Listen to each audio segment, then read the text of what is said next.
Biden's speech and history repeating.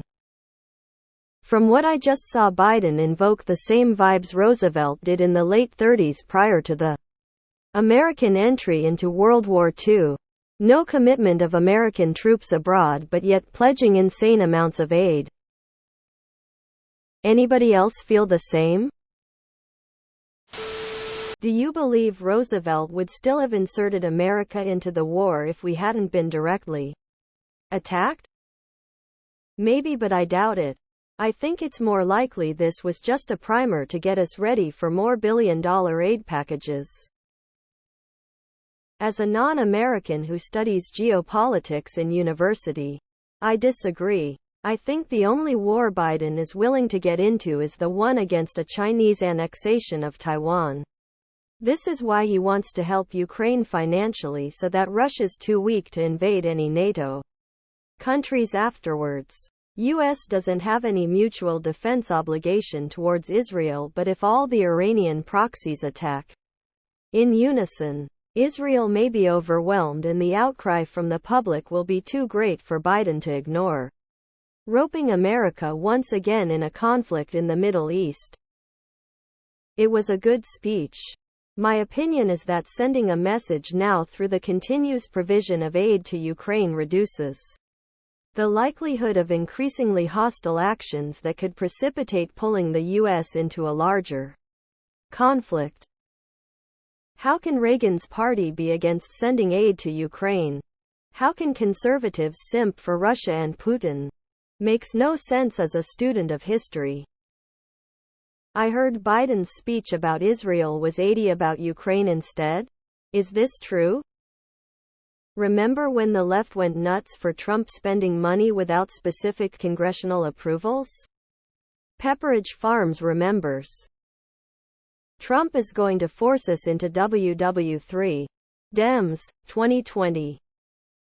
I bet the actual aid to Israel and Ukraine in whatever he sends to Congress tomorrow will be less than 20 of the total amount of money he asks for. When evil rears its head, we have one of two choices.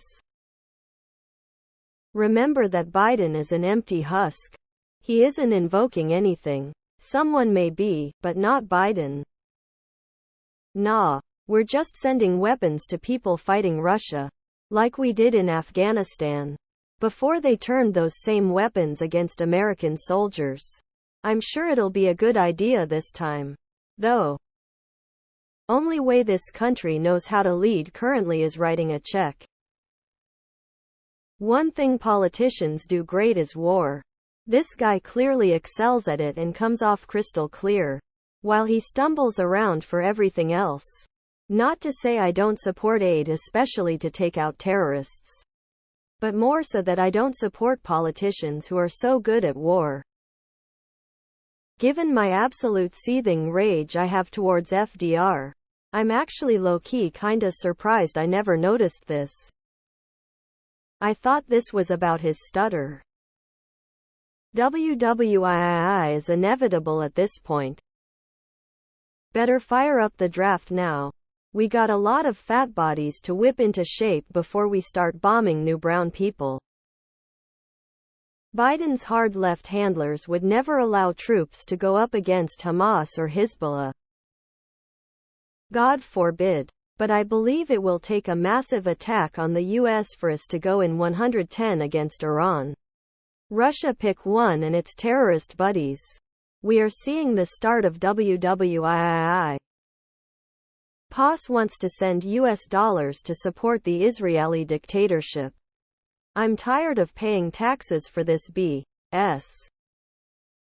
Biden's speech was utter garbage and used dead Jews to promote more wasteful, ridiculous spending in the Ukraine.